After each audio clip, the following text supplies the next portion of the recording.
우리 좌우에 계신 분들에게 오늘 설교 제목으로 한번 같이 인사했으면 좋겠습니다. 하나님의 자녀는 용서하는 사람입니다. 이렇게 한번 인사하십시오.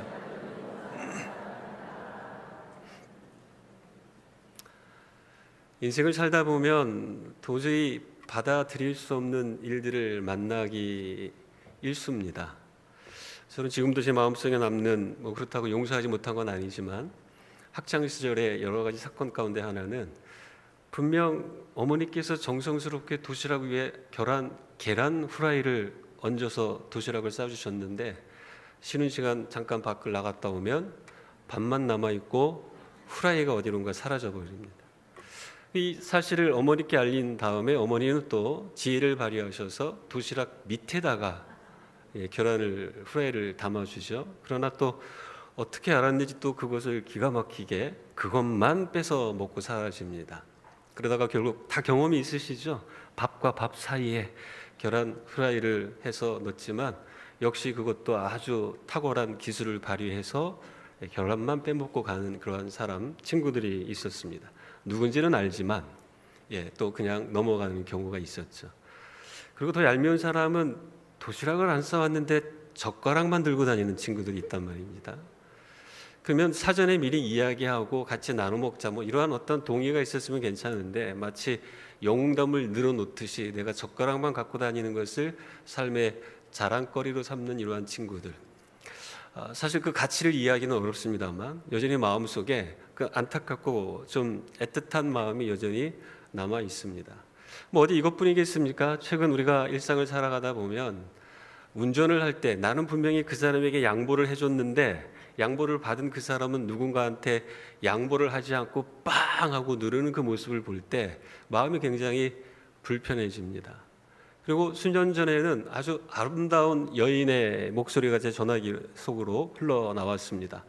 보이스 피싱, 스미싱을 통하여서 아주 친절하게 이야기하는데 이해가 안 되는 것은 그 예쁜 목소리로 분명히 누군가에게 사기를 치고 있음에도 불구하고 그러한 일들을 당당하게 하는 사람들과 통화했을 때 좀 마음이 불편하고 용납이 되지 않습니다.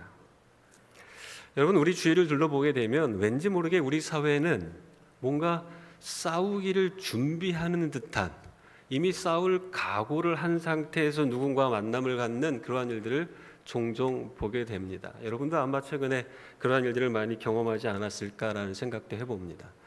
또 어쩔 수 없이 우리는 사회적 동물 또 문화적 동물로서 이 세상을 살아가기 때문에 우리가 주위에서 만나는 여러 가지 문화적 요소에 따라 또 영향을 받기도 하는 것입니다.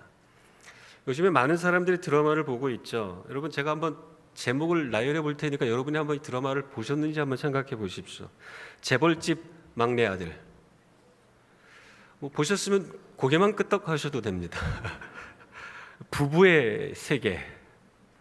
저도 봤습니다만 이태원 클라스, 비행기 안에서 제가 좀 한꺼번에 몰아서 본 적이 있었습니다. 그리고 법전, 최근에 넷플릭스를 뜨겁게 달구었었던 더 글로리.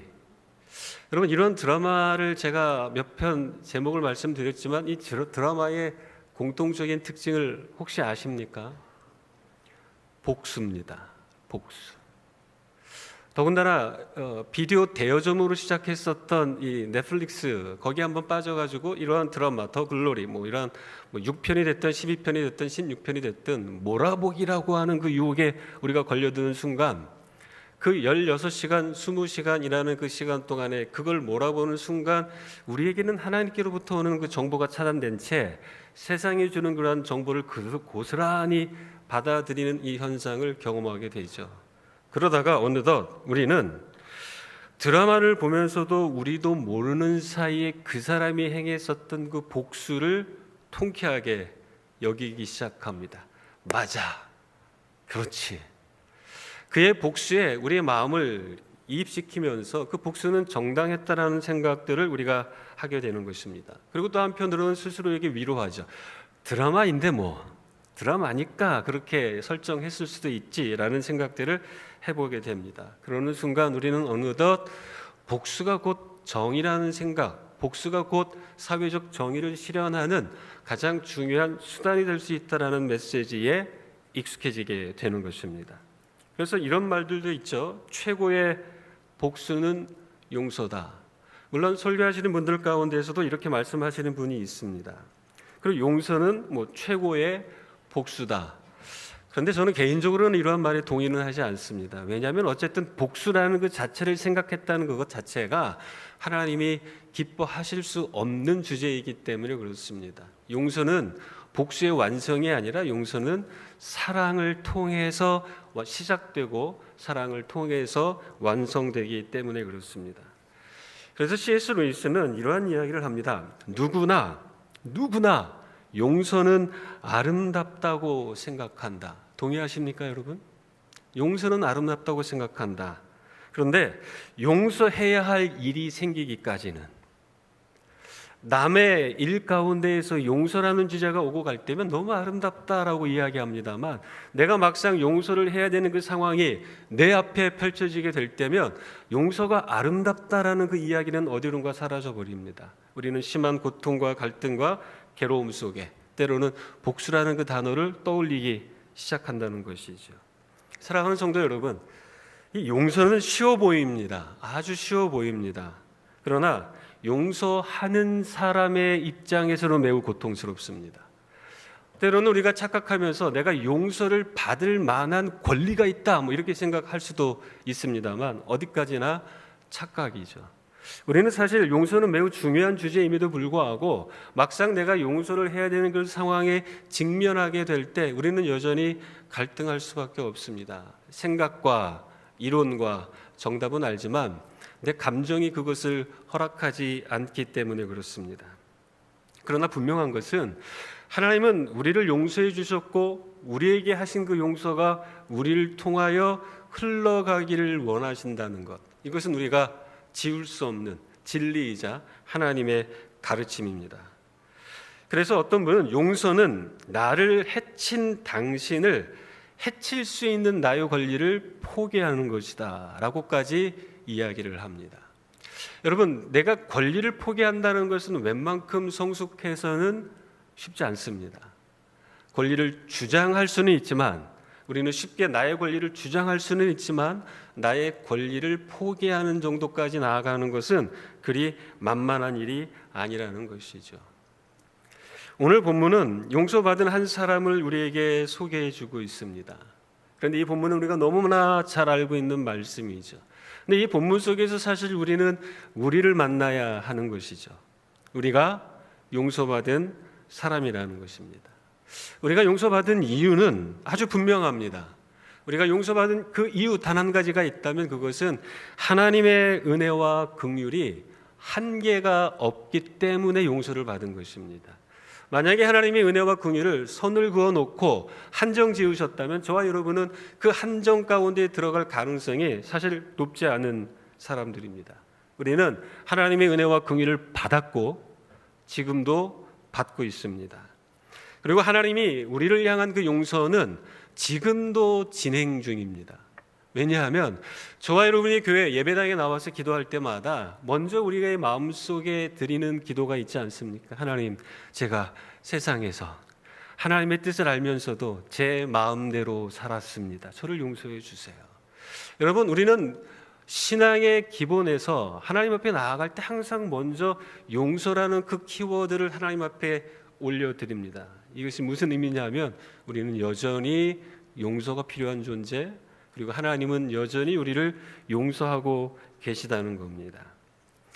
여러분, 우리는 큰 빚을 진 사람들입니다. 오늘 본문 말씀에 등장하는 그 용서받은, 탕감받은 그 종과 같이 우리는 큰 빚을 진 사람입니다. 그런데 갚을 능력이 없다는 것이죠.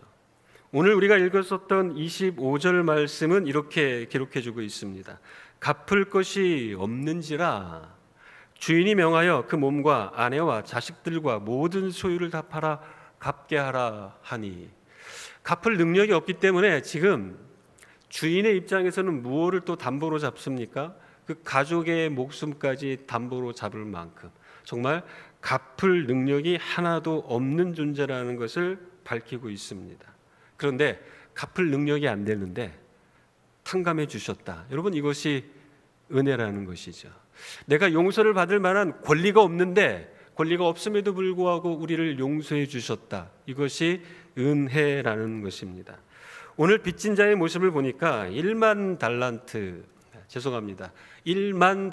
빚진 자라고 이야기하는데, 여러분, 한 달란트는 6천 데나리온이라고 이야기합니다. 그럼 6천 데나리온, 갑자기 머리가 복잡해지죠. 여러분, 한 데나리온은 하루 노동자의 품삯이다. 우리는 다 이 이야기를 많이 들어서 익히 알고 있습니다.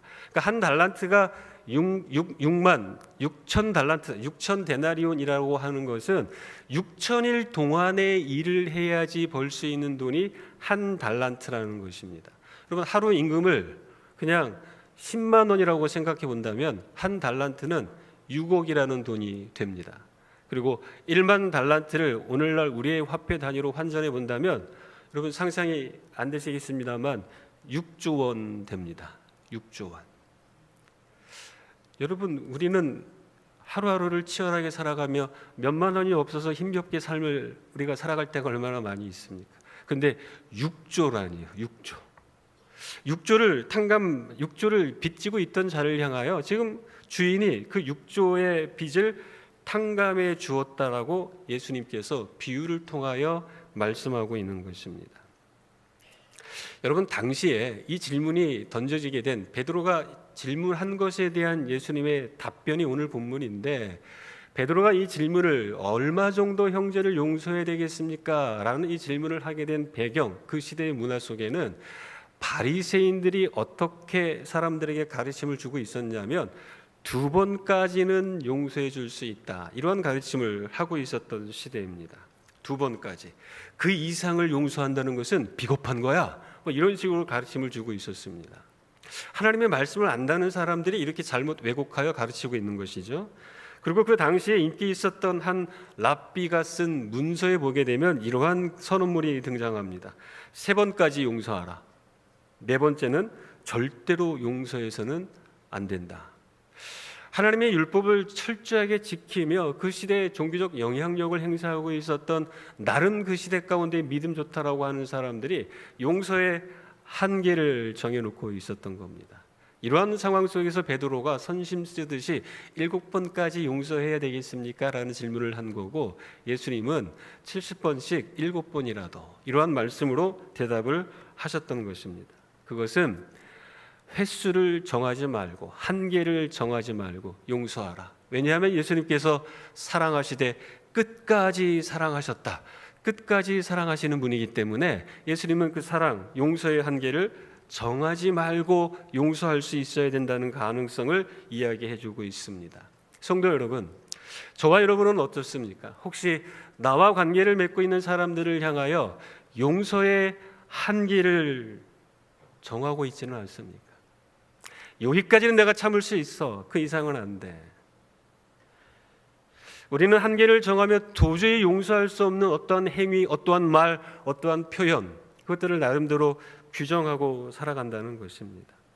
그런데 사랑하는 성도 여러분, 어쩌면 우리가 지금 삶을 살아가고 있는 이 순간이 존재할 수 있음은 우리가 누군가로부터 용서를 받았기 때문이라는 것입니다. 누군가의 용서와 누군가의 받아줌과 누군가의 사랑이 없이는 오늘날 우리가 살아가고 있는 이 삶은 존재하지 않았을 겁니다. 지금까지의 삶이 누군가의 용서와 사랑과 긍휼, 자비를 통해서 형성되었다는 것입니다. 그래서 예수님은 용서하지 않는 것은 곧 죄다라고 이야기하는 것입니다. 용서하지 않은 그 종을 향하여 오늘 주님께서 표현하시는 것은 악한 종이라고 말씀을 하시는 것입니다.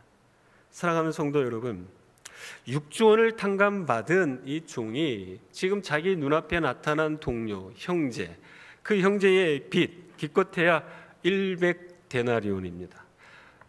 자기가 탕감받은 것에 비하면 정말 아무것도 아닌 그 금액, 100데나리온이니까 한 1,000만 원 정도의 금액이라고 생각하시면 됩니다.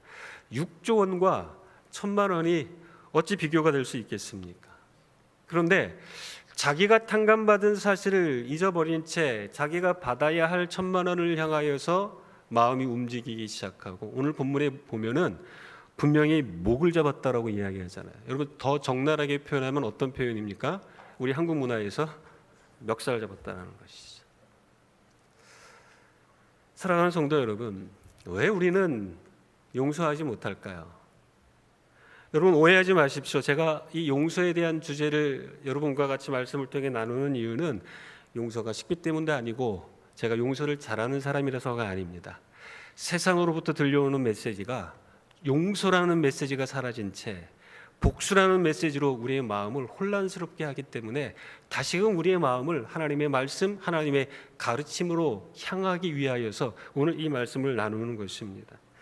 여러분 우리가 용서하지 못하는 이유는 무엇일까요? 저는 오늘 본문 속에서 한 가지 중요한 단서를 찾았습니다. 그것은 내가 받은 것을 잊어버린다는 것입니다.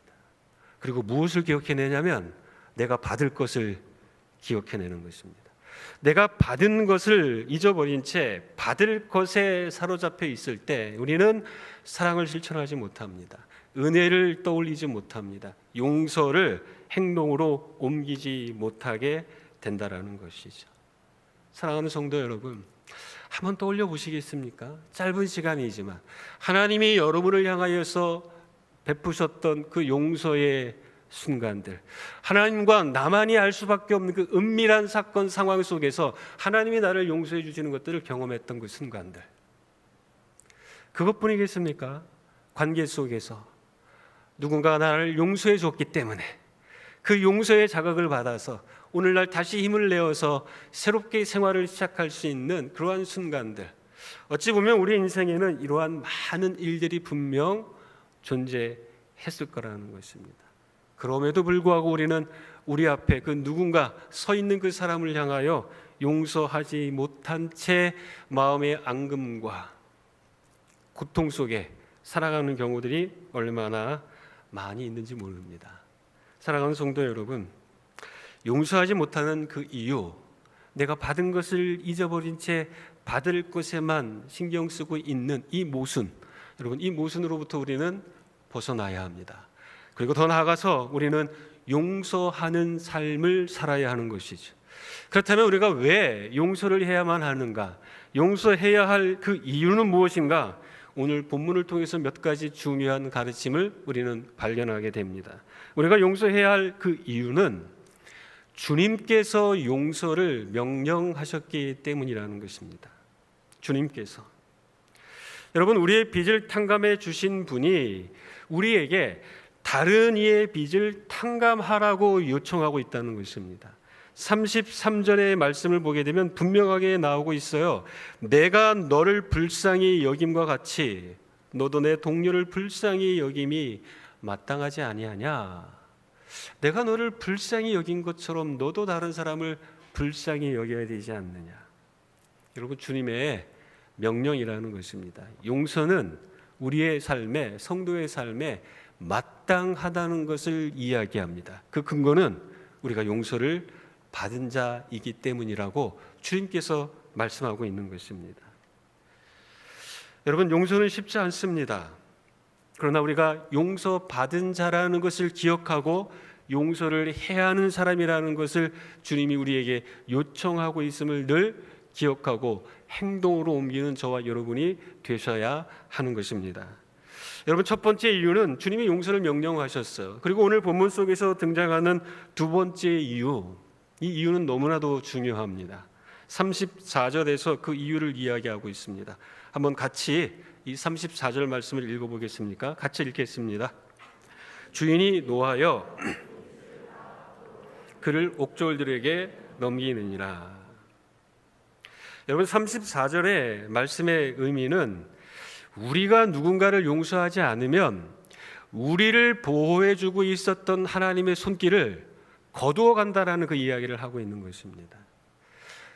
우리를 용서하셨기 때문에 우리는 감옥에 갇히지 않아도 되는데 내가 누군가를 용서하지 않았기 때문에, 그래서 그를 감옥에 넣은 그 결과 동일하게 내가 그를 감옥에 넣은 그 모습이 곧 나의 모습이 된다라는 것을 이 본문 말씀이 이야기해 주고 있습니다. 그 이유는 주님께서, 주인이 우리를 보호하고 있는 그 용서의 그 손길을 거두어 가버리기 때문에, 거둬갔다라는 것은 어떤 의미입니까? 34절에 주인이 노하여 그 빚을 다 갚도록 이 용서해 주지 않은, 탕감해 주지 않은 그 종을 옥졸들에게 맡겨버렸다는 것입니다. 여러분, 저는 이것이 매우 충격적이었습니다. 우리에게서 보호하심을 걷어가신 다음에 오히려 그들에게 합법적인 권한, 죄수들을 다스리고 죄수들을 이끌어가는 그 옥졸들에게 합법적인 권한을 부여하고 있는 그 구절이 오늘 34절이 이야기하고 있는 말씀의 핵심이라는 것입니다. 사랑하는 성도 여러분, 하나님은 우리에게 늘 용서해 주시고 긍휼을 베푸시며 우리가 아무리 잘못할지라도 더욱 심각한 피해와 괴로움을 당하지 않도록 보호의 손길로 우리를 지금 안아주고 계시다는 겁니다. 그거를 잊어버린 채 하나님께서 내게 용서하시고 내게 빚을 탕감해 주신 그 사실을 망각한 채 그저 내가 취해야 할 그 권리만을 주장하며 형제를 형제로 여기지 않는다면 하나님의 그 긍휼의 손, 그 팔이 우리를 떠날 것이다라는 엄중한 경고를 주님께서 해주고 계시는 것입니다. 사랑하는 주사랑교회 성도 여러분, 두려움 때문에 용서하라는 것은 아닙니다. 그러나 우리가 용서받았고 용서하는 그 과정 속에 끊임없이 하나님의 긍휼과 은혜는 우리도 모르는 사이에 계속해서 임하고 있다는 그 사실을 오늘 본문이 우리에게 가르쳐주고 있는 것이죠. 우리가 왜 용서를 해야 될까요? 오늘 본문이 세 번째로 우리에게 가르쳐주는 교훈은 이것입니다. 우리가 삶의 모순, 위선으로부터 벗어나야 하기 때문입니다. 여러분, 우리는 개인적으로 나와서 늘 예배당에서 용서를 구합니다. 개인적으로 기도할 때마다 용서를 구합니다. 하나님 앞에 용서를 구하는 것, 마치 나의 당연한 권리인 것처럼 주장합니다만 내 앞에 있는 그 형제, 자매를 용서하지 않는다면 여러분, 이것이야말로 위선이자 이것이야말로 모순입니다. 주님께서 저주를 퍼부었었던 그 저주의 대상이 누구였냐면 위선자들이었습니다. 외식하는 바리새인들과 서기관들을 향하여서 주님께서 화 있을진저라는 엄중한 경고의 말씀을 주신 그 이유는 그만큼 위선과 외식이 우리의 삶에 가장 치명적인 하나님 앞에서의 죄악이기 때문에 주님은 그 부분을 지적하셨던 것입니다. 사랑하는 성도 여러분, 용서는 어렵습니다. 왜냐하면 우리가 감정의 동물이기 때문에 그렇습니다. 그러나 우리가 정말로 기억해야 될 것은 내 감정과 기분, 느낌이 나에게 용서를 허락하지 않는다 할지라도, 용서를 하도록 내 마음을 이끌어가지 못한다 할지라도 저와 여러분은 하나님의 말씀이 나를 이끌어가도록 우리 자신을 내어드려야 한다는 것입니다. 우리 그리스도인의 삶은 감정, 기분, 느낌에 따라 그것에 이끌려 살아가는 사람들이 아니라 진리이신 예수 그리스도, 하나님의 말씀에 이끌림받아 살아가는 사람들이기 때문입니다. 성도 여러분, 오늘날 왜 이 시대가 혼란스러울까요? 우리가 생각해봐도 너무나 넉넉하고 풍요로운 시대 속에 살아가고 있습니다. 그런데 왜 점점 더 혼란스러워 갈까요? 저는 그 원인을 여기에서 찾습니다. 사람들이 다 자기 감정에 충성합니다. 다 자기 느낌과 자기 기쁨에 이끌려가기 시작합니다. 설령 그리스도인일지라도 하나님의 말씀에 내 자신을 내어드리고 그 말씀이 나를 이끌어가도록 내 자신을 부인하며 내 자신을 그 말씀 앞에 내어드리기보단 내 기쁨에, 내 기분에, 내 느낌에, 내 감정에 나를 맡겨버립니다. 기분이 그래서, 느낌이 안 좋아서, 감정이 나빠서 하나님의 말씀보다 그것들이 더 우선시하기 때문입니다. 이 세상에 많은 사람들이 자기 감정, 자기 기분, 자기 느낌에 따라 살아갈지라도 저와 여러분은 감정과 기분과 느낌이 아닌 하나님의 말씀을 따라 살아야 하는 하나님의 백성들입니다. 그러한 삶을 살아가셨으면 좋겠습니다. 여러분, 50년, 60년을 평생 한 부부로 살아오셨던 노 부부께서 부부 관계에 대한 아주 중요한 진리의 말씀을 사자성어로 이렇게 말씀하셨습니다. 평생 왼수. 평생 왼수. 여러분 어떻게 생각하십니까? 여러분 사랑합니다만 그 사랑의 관계 속에는 애증의 관계가 있었던 거죠.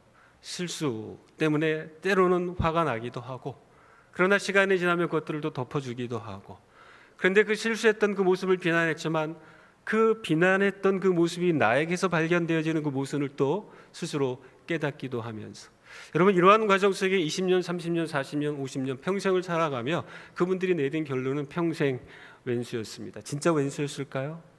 미운 정, 고운 정 다 들었기 때문이죠. 여러분 그러한 과정 속에서 두 부부의 관계는 끊을래야 끊을 수 없는 끈끈한 부부애로 우리에게 비춰지는 것입니다. 사랑하는 성도 여러분, 우리의 삶이 그렇다는 것입니다. 우리의 삶이 내가 잘했기 때문에 오늘 이 세상, 이 한복판에서 지금 살아가고 있는 것이 아니라 모순이 많고 허물이 많음에도 불구하고 나를 용서해 주신 하나님이 계시고, 여전히 누군가로부터 그 은혜와 긍휼을 힘입고 있는, 누군가로부터 흘러오는 그 배려와 관용과 용서를 받고 있기 때문에 오늘 우리는 이 세상 한복판에서 삶을 살아가고 있는 것입니다. 성경을 읽다 보면 정말 세상에서 가장 아름다운 용서의 드라마 한 편을 만나게 됩니다. 창세기 45장 50장에 보면 요셉이 자기 형제들, 원수들을 용서하는 그 장면을 이렇게 성경은 기록해주고 있습니다. 당신들이 나를 이곳에 팔았다고 해서 근심하지 마소서. 하나님이 생명을 구원하시려고 나를 당신들보다 먼저 보내셨나이다. 창세기 50장 20절에는 당신들을 나를 해하려 하였으나 하나님은 그것을 선으로 바꾸사 오늘과 같이 많은 백성의 생명을 구원하게 하시려 하셨나니. 성도 여러분, 아름다운 용서의 드라마인 이 요셉의 고백 속에는 그가 감정적으로 해결되었기 때문에 형제들을 용서했다는 이야기를 하고 있는 것이 아닙니다. 여러분 형제들을 보았을 때 복받쳐 오르는 그 눈물과 그 통안의 그 괴로움, 우리는 성경을 읽다가 만나지 않습니까? 그의 감정은 매우 복잡했습니다. 그럼에도 불구하고 형제들을 향하여 이러한 용서의 메시지를 줄 수 있었던 것은 감정이 해결되었기 때문이 아니라 하나님의 은혜, 하나님의 선하신 그 뜻과 계획을 요셉이 깨닫고 발견했기 때문에 라고 고백하고 있는 것입니다. 사랑하는 성도 여러분, 우리는 관계 속에서 누군가에게 요셉처럼 용서하세요, 용서하시면 되지 않습니까? 그렇게 강요할 수 없습니다. 여러분 절대 강요하지 마십시오. 강요할 수 없습니다. 용서하세요. 그래야지 당신에게 좋습니다. 이러한 말 하기는 쉽습니다만 사실은 그 감정의 괴로움과 고통이 있는 사람에게 용서하세요라고 말하는 그것조차 그에게는 상처가 될 가능성도 얼마든지 있습니다. 용서 자체가 쉬운 말은 아닙니다. 한편으로는 내가 잘못한 그 사람을 향하여서 용서해 주세요라고 용서를 구했음에도 불구하고 상대방이 나를 용서해 주지 않을 때 우리는 또다시 나쁜 감정이 생깁니다. 지가 뭐라고 용서를 구했는데 왜 용서해 주지 않는 거야? 라고 하면서 또다시 용서를 구해야 될 그 당사자가 마치 용서받을 권리가 있는 것처럼 상대방에게 용서를 강요하는 이러한 행동들을 우리가 할 때가 얼마나 많이 있는지 모릅니다. 사랑하는 성도 여러분, 용서를 강요하지 마십시오. 강요할 수 없습니다. 그럼에도 불구하고 오늘 이 말씀을 전할 수밖에 없는 그 이유는 우리가 개인적으로 용서받은 존재들이기 때문에 하나님 앞에서 용서라는 이 주제를 가지고 개인적으로 씨름하고 해결해야 한다는 분명한 주님의 가르침이 있기 때문이라는 것입니다. 사랑하는 성도 여러분, 제3자가 강요하기 어려운, 제3자가 요청하기 어려운 문제이기 때문에 우리는 분명 하나님 앞에서 씨름해야 합니다. 여러분에게 만약에 용서할 대상이 없다면 정말 감사한 겁니다. 정말 감사한 겁니다. 그러나 내 마음을 너무 아프게 한 그 사람이 떠올라서 내 마음이 너무 아프기 때문에 내 마음의 미움과 분노와 이 해결할 수 없는 감정이 폭발하고 있고, 더 나아가서 상대방의 그 태도 때문에 내가 지금도 용서할 수 없다. 여러분, 용서하지 못하는 나름대로의 이유가 있겠죠. 이유가 분명히 있을 것입니다. 그러나 이것만 기억했으면 좋겠습니다. 내가 용서할 수 없는 그 이유를 손꼽고 해서 총합이 나온다 할지라도 예수 그리스도께서 우리를 용서하신 그 총합의 크기에 견줄 수 없다는 것입니다. 그게 1만 달란트 빚진 자와 100데나리온 빚진 자의 모습을 통해 주님께서 우리에게 주고 계신 메시지라는 것입니다. 사랑하는 성도 여러분, 하나님 앞에서 용서의 문제를 해결하십시오. 용서받은 우리를 통해 용서가 흘러가도록 그렇게 삶을 교정하십시오. 우리가 용서하지 않으면 우리는 영적 동맥경화에 걸릴 가능성이 높습니다. 우리를 용서하신 그 이유는 용서받은 우리를 통해 용서가 계속해서 흘러가서 화목해 하라는 그 직분을 이 세상 한복판에서 잘 감당하도록 하기 위하여 하나님이 우리에게 그것을 요청하고 있는 것입니다. 그래서 예수님은 산상수훈을 통해 이렇게 말씀하셨어요. 화평케 하는 자는 복이 있나니 저희가 하나님의 아들이라 일컬음을 받을 것이요. 어떻게 화평케 할 수 있겠습니까? 받은 그 은혜, 긍휼, 주께로 받은 그 용서를 우리가 누군가를 향하여 흘려보낼 때 나로부터 시작되는 그 화목, 나로부터 시작되는 그 화평을 통해 이 세상은 하나님의 나라가 되고 이 세상은 주님이 원하시는 그 기쁨의 현장으로 더욱더 성숙해져 갈 것입니다. 이러한 삶을 멋지게 살아내시는 저와 여러분 되시기를 주님의 이름으로 축복합니다. 아멘. 기도하겠습니다. 하나님 아버지,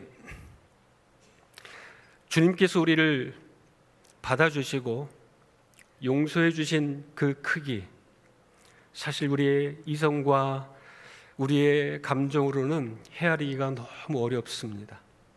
그런데 어느덧 우리는 신앙생활을 할 때에 우리는 마치 용서를 마땅히 받아야 되는, 용서를 받을 수 있는 그 권리가 있는 자처럼 정당하게 하나님 앞에 용서를 구할 때가 있었던 우리의 연약함을 발견합니다.